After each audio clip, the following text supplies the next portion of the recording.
I wanted to start this afternoon with a quote.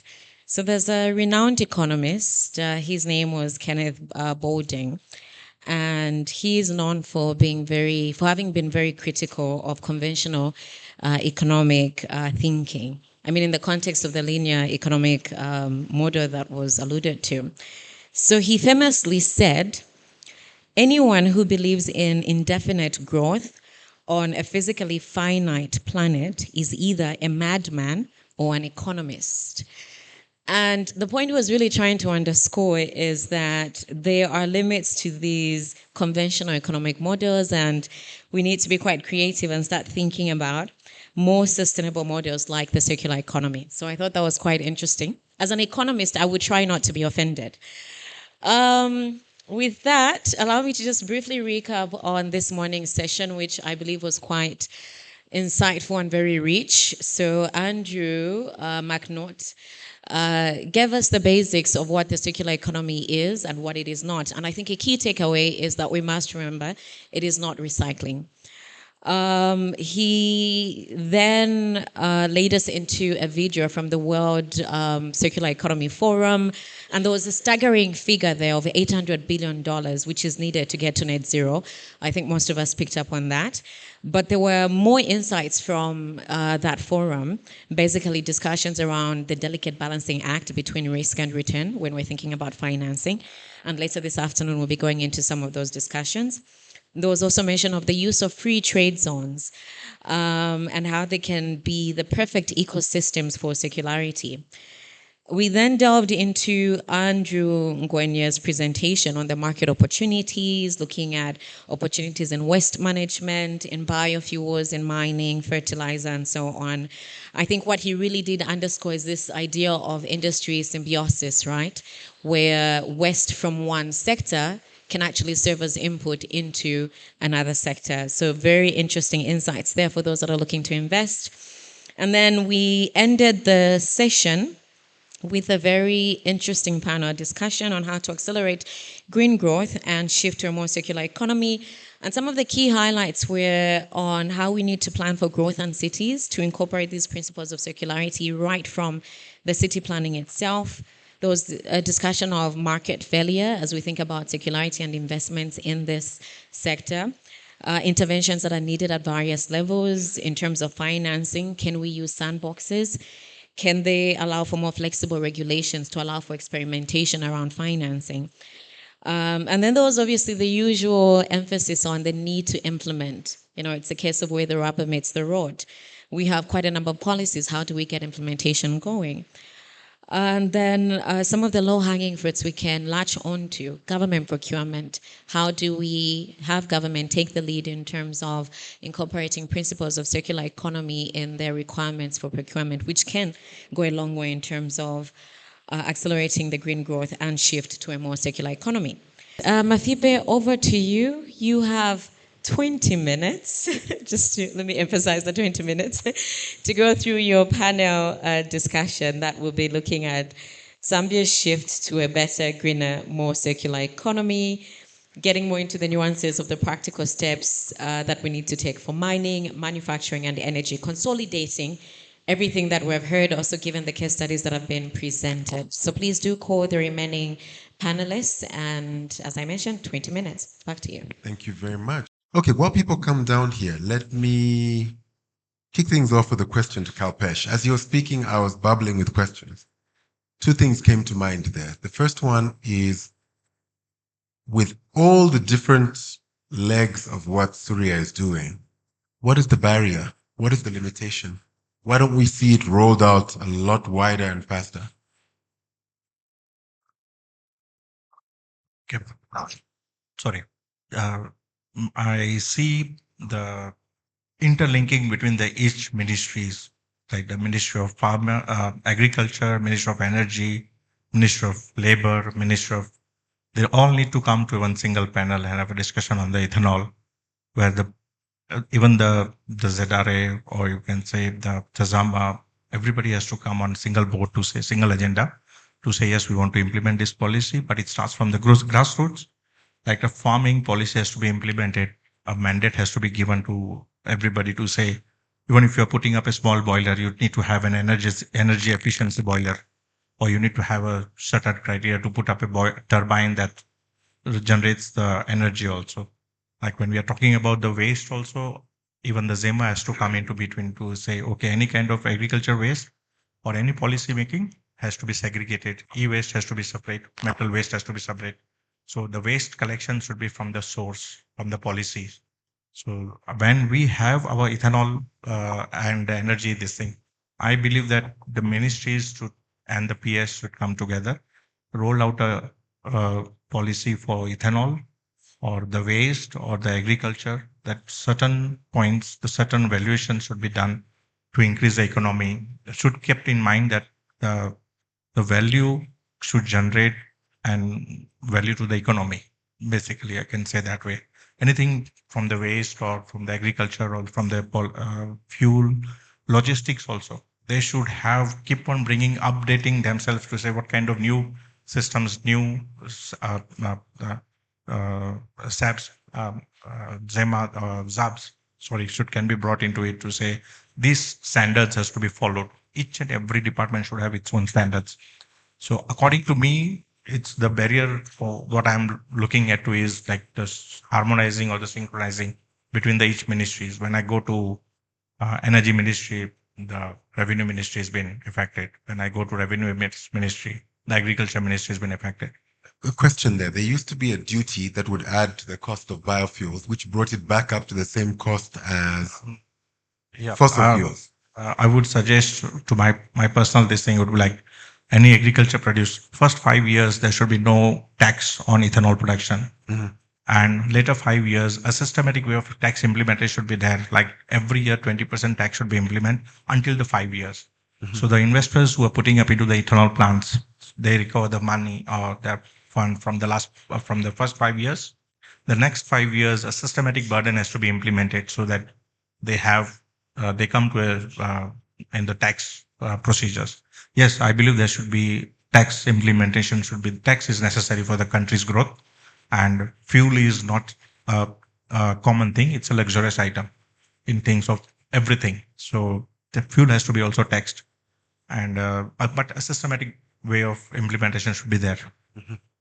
I think what we're speaking to is more policy support. So, Alan, you are a policy person. Alan works for the Zambia Association of Manufacturers, and he's there to lobby the government to implement policies that drive, guess what we're discussing today, circular economies. What is the current positioning of the government? Let's say, is there a long-term plan to support manufacturers to implement green initiatives? Are they getting tax incentives? Are they getting other benefit outside of profits from the business, which are hard to achieve? Over to you, Alan. Thank you very much, Mafipe. So with regards to policy, I think what has come out from the various people that have spoken before me is the fact that we're still a long way with regards to policy. So whilst progress is being made, you have policies such as the Green Economy and Climate Change Act, which is 2024. So again, that speaks to how recent that is. So there's been more of a positive push in terms of policy, trying to ensure that there's a legislative framework governing the entire circular economy.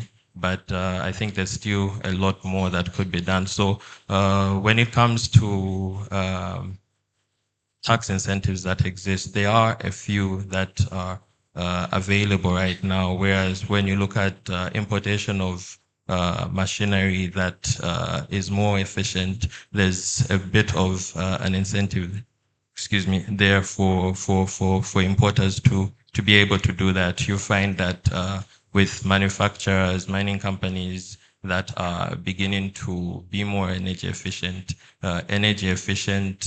machinery and equipment that is being imported does get a bit of a leeway in terms of the taxation. So there is some progress there. Kalpesh didn't refer to it, but one thing that affects a lot of businesses in this space is that a lot of the equipment and processes are almost experimental.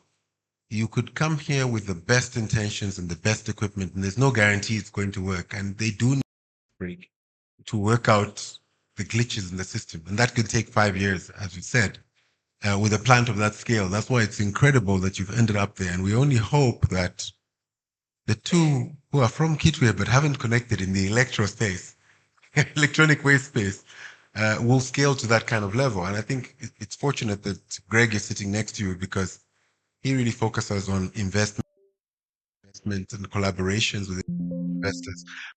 Question goes to Greg to say, how do larger international investors who want to get into the green space evaluate businesses like the ones we're seeing today? Because I often find the problem is that they are starting businesses from zero, and the investor is looking for a $10 million partner at that point. Our tax structure also causes a lot of, I guess, failure from 800,000 kwacha up, because so many more taxes and regulations hit you the moment you cross that threshold. You come into contact with multinationals. Let's on how you can help them. Thank you so much for the question. Let's start with the startups and the SMEs and what they should be focusing on, which is building a product that people love, having a great idea that solves a problem, and not trying to copy what other people are doing, but just come in and really focus on, head down, what is the product and service that you can get a small group of people to get addicted to and that they love it. And that's the first step I think the founders and the startups are doing. And I think the second thing that I would suggest is really think about doing your homework. So when you're doing your due diligence, it goes both ways. Companies here in Zambia need to be doing due diligence of who are the investors in the space, what are they really looking for, and how do I make myself a bankable company? I would say another step is read the room. I mean, another thing that I think we have struggled with is as when I meet companies is they don't know who they're talking to. So you have to know what people are interested in. Are they interested in impact? Are they leading with commercial? You know, most of the companies and investors that I deal with that are international companies, they're leading with profitability, revenue, commercial return. So that should always be your main focus. And then your second focus should be impact, green, circularity, that ensure. But if it's not profitable, you know, if it doesn't make sense, it doesn't make dollars, right? So I think a lot of companies need to really think about how they can frame their story in a way that allows you to hit the impact goals, but lead with commercial viability. All right. And then another thing I would say is make sure that you understand the ESG and any kind of requirements that are involved in what type of industry you're in. I think that's something that companies, so I'll give you an example. You know, we run an accelerator program with Harvard University. It's a Pan-African program called Harvard Health Lab, and it's focused on companies that deal with SDGs. So you got to be solving at least one of the SDGs. The good thing, there's a lot of them. So it's a very broad, and we've run one with USAID last year, which it's funny, Yaka's actually an alumni of our program, so I was so proud to see him. He was in our third cohort last year. And one of the things we brought in was a World Wildlife Foundation to do a one-day boot camp on, circular economy, green finance, and how companies can access that. So I think it's about the companies making themselves more attractive. I think that's the supply side, right? And then the demand side, you got to be realistic about how you're going to grow your company. And I think that's one of the reasons that companies sometimes find challenges is they just don't have the right mentorship and the right coaching and back office support to allow themselves to scale appropriately. And to your point, compliance, statutory, regulatory, financial management, corporate governance are all weaknesses of a lot of small companies. And, you can outsource that. You don't have to do it yourself. So I think there's a lot of new shared services models that allow for startups and SMEs to actually get those type of services without having to have those in-house. From the international investor side, you have to mobilize them based on what they're looking for. So instead of you trying to figure out what your value proposition is to them, try to understand them. So I always joke that academics want to be understood. Business leaders need to understand. So the key part of being an entrepreneur is understanding what the market and other people want. Brilliant response. The mic will actually go that way before coming back this way. I was going to ask, the first question was around the electro waste and the PCBs. As a layperson, it seems like a very narrow market, but then I see there's so many people. And actually, when you showed the picture of the scale, I've been to markets where I find people buying heaps of them. So this is a growing industry already. What do you estimate the market to be for this e-waste in Zambia right now? Is it sustainable? Are we generating more e-waste? Because products are getting smaller, denser, but I don't know. Tell us more. I'd like to hear from both of you. Yeah, I think when it comes to market, looking at the population that we have, it is, I think it is about above 20 million. And I think in 2016, the population of Zambia it was around 15 million, and we were able to, just phones alone, we were able to correct scrap phones. We corrected 11.8 tons. And at that time, we were working with a company from Netherlands called Closing the Loop. They were sponsoring a lot of companies in different countries in Africa, South Africa, Malawi, Nigeria, Ghana. But the work that we did here in Zambia, we did a lot as compared to Nigeria, which has got a big population, in Ghana. So I think in terms of market and in terms of making profit from e-waste, the market is good, and I think we are going to do a great job in the near future. All right, so I think I'll agree with him. The market is there. And from the report that he presented in the morning, we can be able to see that. Technology is something that is revolving every year. I'll give an example of smartphones. They release smartphones almost like every 6 months. And if you look at the past 10 years, you can ask yourself, how many smartphones have you changed? So the market is there, not only smartphones, there are other e-waste like TVs and these other things. So I think the market is there, but now just to focus on the systems, on how, like for us in our experience, I think there has to be more that has to be done in terms of tapping into the systems which are not there. So there's a lot of work that needs to be done, but e-waste is there. Some of them are holding on to it. Others, yeah, others, like they said, you separate at home and an e-waste company comes, mixes everything up. So I think we need to have a lot of policies around that. I'll speak to you offline. I've actually been to places where I've found mountains of this e-waste and people Yeah, are defending it. that's for some just reason. keeping a bunch of e-waste. It's in the post office, the old post office in the center of town. Entire floors full of it. Yeah. If you go there, it's unbelievable. It's one of many places where it is. Going back to Courtney, I recently encountered the Sunny Money product for the first time. And remember that I'm now a pro solar person. So the system appears to solve a problem a lot of people had, which is to say that solar is expensive upfront by having a pay-as-you-go solution. The whole thing was remote. It was like seamless. How small or how large do you scale up in terms of solutions? Because we still have that perception that it's going to serve one person sitting in a tiny shop rather than homes. Do you have a larger solution? Are you looking to develop one? What's the outlook? I would say not for Sunny Money ourselves. We really do focus on that last mile customer. So really the affordable systems. There are many that are looking into mini grids in Zambia. So that's definitely happening.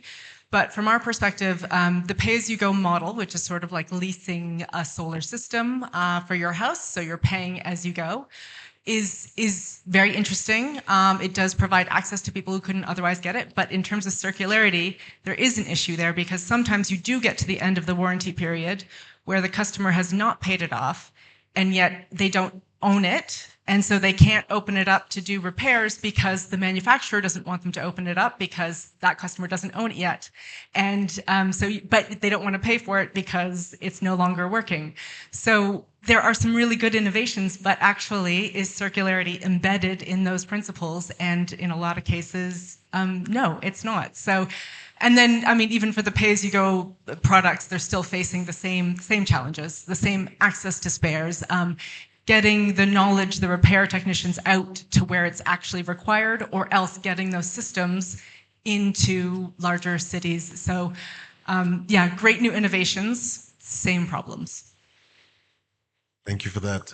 We're closing out, so we'll have closing remarks. I would like to ask Kalpesh this last bit. Is your ethanol really as effective as petrol or diesel? Because that skepticism, the bias, that kind of thinking of will it really work comes into everyone's minds. Please. Hello.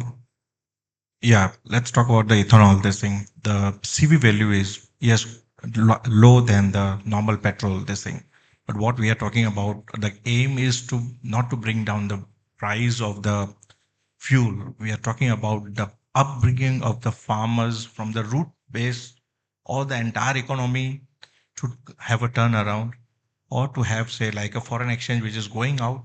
We have to save those foreign exchange. Ultimately, the goal is to develop the country by everybody having a win-win situation, from the farmers, from the vehicles who are using it, or the one who are producing it, or the tax basis also, and everybody. So if you intend to bring down the fuel value by just adding up the ethanol, that's a wrong concept, according to me. According to me, it should be like it's a self-reliant thing which the country would be in a longer vision, will be having an effect. Like going down the line 10 years, you will see the people having money in their pockets, and then those monies are being recycled back to the economy. And the farming is such a beautiful thing. And Zambia has been blessed with a cassava drought resistant soil, and the cassava can be grown very easily over here. The people around the entire southern Rhodesia and Rhodesia have been used to cultivate cassava from ages. So it's not a new thing for them also. And like I said, like it's not only the ethanol, it's the CBG also, which contributes a valuation. Then the pellets where the coal, it replaces coal also. Then the CO2 also, when it is generated nowadays, PG drinks companies are importing everything. None other company is been producing locally. We are the first one to produce those things. So we bring new technology. The students from the Copperbelt University will be also benefited. Those subjects which have been learned into the textbooks have been now implemented into this country. New avenues of manufacturing will be open. Employment will be generated. So just don't think a fuel, ethanol, to be replacing the fuel. No, it's the entire whole ecosystem which can be turned around by just one single product, that's cassava. So I would suggest to have that bringing fuel value down. That's not a concept for our company. It's the upbringing of the people. It's our company's It's an entire point. value chain. Value chain, yes. Absolutely. Entire value chain, sir, that way. Thank you for that. Courtney, please tell us something we don't know about Sunny Money and that last mile grouping who you're targeting. Okay. Tough one. Yes, surprise question. That's fine. Well, I mean, there are hubs. I mean, I think we all know, sort of in the rural areas, there are hubs, and those are the ones that we're trying to work with. We're trying to see, can we do repair in a school? I mean, a school can be a hub, and we actually did some repair days where we had our repair technicians. They went out to the rural areas, and they were really welcomed, and people were really happy to get that service. But left to your own devices, most people will actually try to repair things themselves. And like I said, sometimes they do some really innovative and really great stuff. But then if you go and you opening it up and you do that, you go and you buy a battery and it lasts 3 days. I mean, I think it's just such a shame. So yeah, I would just say, I think that we owe these people the right to be able to have their products repaired. I mean, the right to repair movement is really big in Europe. There's a lot of legislation which is going through, which is basically bringing down the cost of spare parts and making sure that products meet a certain repairable criteria. And I think that's something that we should really push, at least the off-grid solar sector, if not the entire, all manufacturers to do. No, thanks for that. I'll pop an interesting question to Alan. which is that I remember we talked about the barriers to growth of SMEs being this change in the tax structure at 800,000 kwacha. And then if beyond that, you're coming into competition with large corporates straight away. So, I mean, we probably need two more tiers of companies. One is companies that are committed to circular value chains like this one, or to have their own tax bracket. And also SMEs, so that we're ready to take advantage of foreign direct investment into Zambia. Otherwise, it just takes off, it arrives and goes. What can you do through ZAM to lobby for that kind of change? All right. So with when it comes to tax, I think one of the most interesting issues that we've had to deal with this year is at the start of the year, when we woke up to a different, a whole new different tax regime as compared to what was in the 2025 budget. So it's things like that where on one end you have advocacy around taxes, but then there's inconsistencies with how it's done. So with ZAM, what we normally do encourage is to have most of our members, especially in this period, we were recently just finalizing our submissions for the budgets, and some of the key issues that we raised there, without preempting, because we do have an event for that, is issues around the alignment of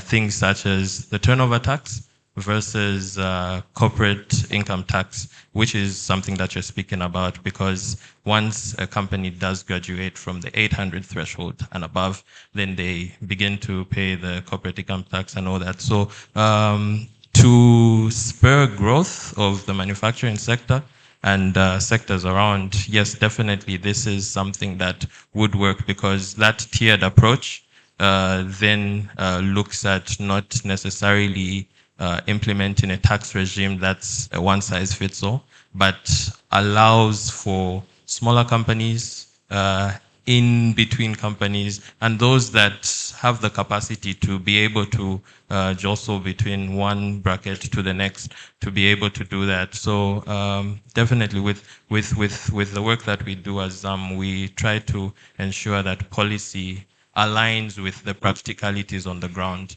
and not just what we have on paper, because yes, on one end would be seated in the office doing our economics, our models, running all those models, but in practice, how is a small business being affected? Because one thing again that we have to remember is from the gentleman that spoke to their registration, they're talking about how many certificates do they have to get as a startup. That's a challenge in itself. It's a barrier to entry. So you're looking at how we can alleviate some of those pressures, and that's some of the policy lobbying and advocacy that ZAM has been trying to do. So if you're not a member of ZAM, look us up and possibly see what opportunities are there, because I think a united voice from the manufacturing sector allows for more impactful change to be made within the tax regime. Yeah. Greg, over to you. I mean, Avencion helps prepare companies to meet investors and to be ready, as you said. How can they reach you? What is your timetable? How do you deliver the services? Sure. So maybe some context is important, which is 20 years ago, I left Deloitte Consulting in the United States. I had worked there 8 years, and I started my first IT company here in Zambia, and I failed. And after going through the pain, we figured out what we were actually really good at, which is helping other companies expand, grow into markets, solve problems, improve their technology, improve their operations. So now that's how Avencion became a company, was based on my failure as an entrepreneur, and I saw what is needed in the market is actually support systems. So Avencion does that through accelerator programs. Like I said, we have one that's Pan-African in partnership with Harvard University that pairs them with mentors, industry experts, partners, and investors. We just had our first cohort last year. We do one here in Zambia specifically, that Yaka was a member of last year, which had about 90 SMEs providing them mentorship coaching, access to finance, access to investability. We work with them on we have something called the SME clinic, which they come in and do one-on-ones to get technical assistance to get their pitch right, but also just getting their back office set up. And then I became an angel investor about 4 years ago, and I realized the pain of companies, and as an investor, watching these companies go through trauma, and they may have strong founders and a great product, but then their financial management, their corporate governance, their compliance, their statutory was a train wreck, and that would ruin their company. And so I grouped up with some other investors and some other professionals, and we started a company called Blackstone Africa, which actually provides those back office services in a shared office service model, where now they pay a fraction of what they would normally pay if they were doing it themselves.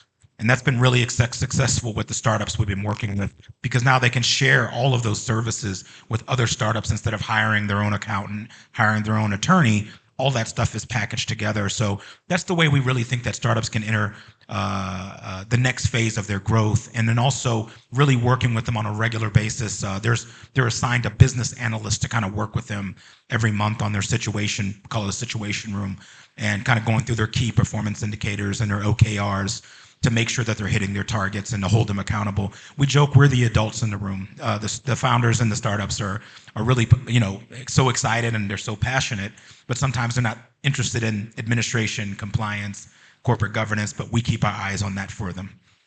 Super. On to the two recycling teams.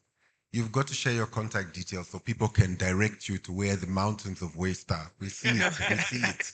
Please share those details now. Any closing remarks you have? All right. I think in closing, I would say for us, it has been a great journey, and being part of the Avention program really helped us, because at first, remember, I mentioned that we were focusing on developing an incinerator. So that incinerator was meant to replace the landfills, but looking at the traditional mindset, which is in Zambia, we thought doing that would be costly and very much frustrating. So now we are looking at something which is even more valuable now, recycling e-waste, which is a market that has not really been explored in Zambia. And from that, we hope to grow. And I think if you want to get in touch with us, we are on LinkedIn. You can just search for Yaka Investment Limited and get in touch with us. Thank you.